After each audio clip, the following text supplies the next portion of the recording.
Thanks for checking out my cooking show where we give you tips, tricks, and recipes to help you find a vegan way. All right, welcome back. Thanks for joining me. Today, I'm going to do like I did the other day with the funnel cake and try to do this a little bit more unedited so you can watch me mess up or otherwise. Today, we are going to make vegan Irish soda bread. And what's important to Irish soda bread is buttermilk. And it's kind of hard to do that when you can't use milk. But we are going to kind of coagulate our oat milk with vinegar to kind of mimic that feeling. And I'll show you that in a minute. But to start, you have to turn on your oven. We're gonna do it at about 360, 365. I know that sounds strange, but I've been doing this at 375 and it's been kind of baking the bottom further. And I don't have the best oven in the world, so I am playing with it today. So I'm gonna do it at 365. And we're gonna bake it when we bake it for about 35 to 40 minutes, but we'll get to that later.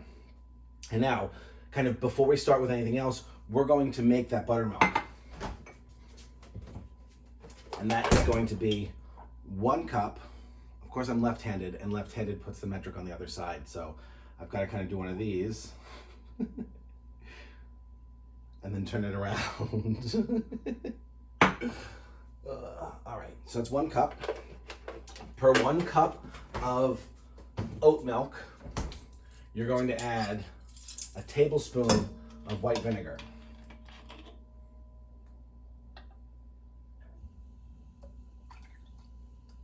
All right, and now that tablespoon is going to sit, that vinegar is going to sit. You're going to mix it up just a little bit. It should sit for about 5 minutes. You'll start to see it separate a little bit, but that's about as long as you should keep it for, give or take. And that will actually help in the process. So we've got that started, and then we're going to prep our raisins next. I have my recipe here. Can you see that I'm cheating at the moment? So we're gonna prep our raisins next. And you're going to take a 1/2 cup of raisins. I'm using a medley, but this medley is very strongly regular brown raisins, but I don't mind. I just like the medley. I like golden raisins very much. I wish there were more golden raisins in here like it said on the package, but hey, Sun-Maid, put some more in there. So you're gonna put that in there, and then you're gonna add just about a teaspoon, give or take, of flour, and you're going to coat your raisins so they all have flour on them. It helps keep them from dropping in the bread when you make the bread. All right, now we can set that aside. Now what we're gonna do next is the dry ingredients. And our dry ingredients are 2 cups of flour,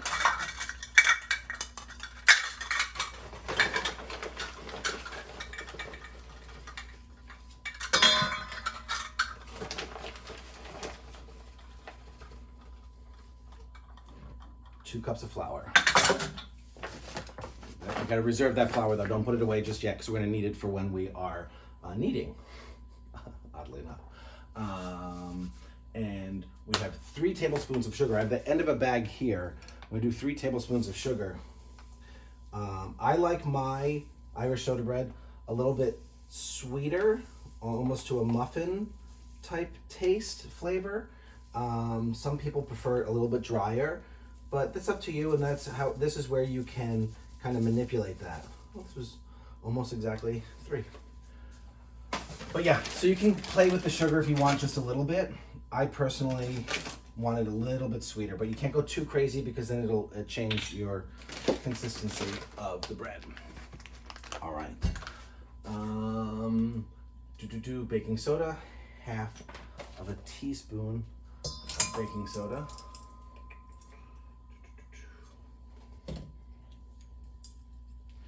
These things. All right. 1/2 teaspoon of baking soda. And then a 1/2 teaspoon of salt.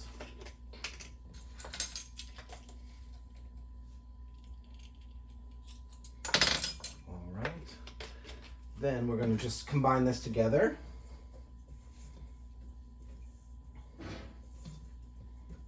Make sure it is mixed well.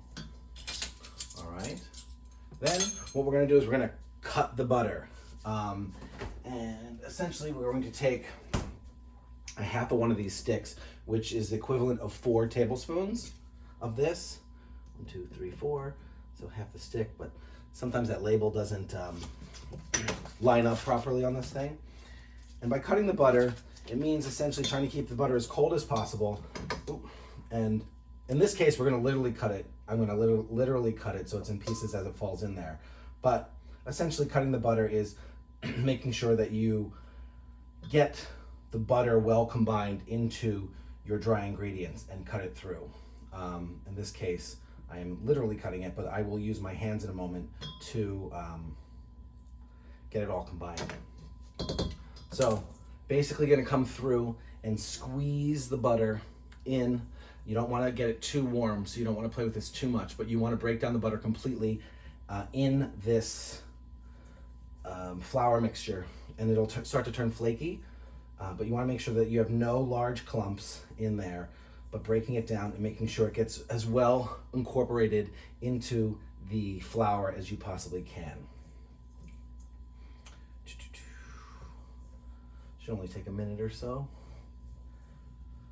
All right, then once it is all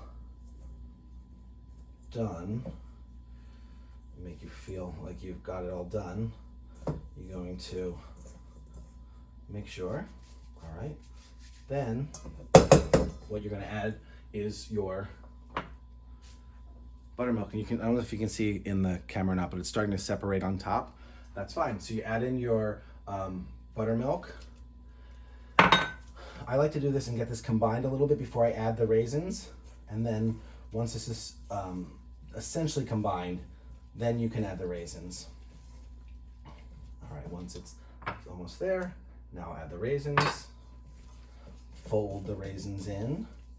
For those of you who like Schitt's Creek, there's a great scene with fold in the cheese. What does that mean, fold in the cheese? Anyway, so it's going to be a little wet, as you can see. This is a little wet. So what I'm going to do is add a little bit of flour to get it a little bit more dry. And once it starts to kind of form a ball that is not terribly sticky, then we're going to bring it out onto the counter.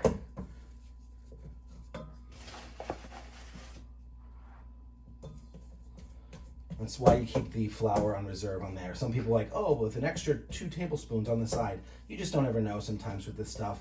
All right, so what I'm going to do is on the countertop, take about a half a handful of flour, put this guy down here. He's still a little wet, so I'm going to make sure that I don't leave him that wet. So what we're going to do is we're going to put some more flour on top and make sure I'm able to mix this around. Exciting, huh? As it starts to get less sticky, then you can knead it like you would any kind of bread. And we gotta knead this for about 5 minutes, give or take. Okay, after kneading it for about 5 minutes, what you're gonna do, you're gonna line with parchment paper a cookie sheet, or if you have a Silpat, that's always good. Then you're gonna take this guy. He'll look like this. You wanna round it into a ball. It'll look like this. And it's okay if it's a little tiny tacky, but you wanna make it as round as you can into said bread form. Put it in the center, and then you're gonna score the top, and you can score the top however you like. I'm gonna do an X, just cut straight across, and then cut the other side. And then we're gonna put it in the oven for about 35 to 40 minutes until a toothpick comes out clean in the center, all right? All right, I took it out about 40 minutes, so it was about 365 for 40 minutes. I took it out, let it cool a little bit, and here we go. Oh yeah. It's still a little warm. Can you see all that steam? Look at all that raisins in all different pockets. outside so crunchy. Look at the bitterness of the buttermilk. A little salty, a little sweet. That's really nice. It's so good. Well, I hope you try it. I hope you like it. Make sure you let me know. All right? Thanks for watching, guys. Hey, thanks for watching. Make sure you follow us on YouTube and subscribe and let us know what you think.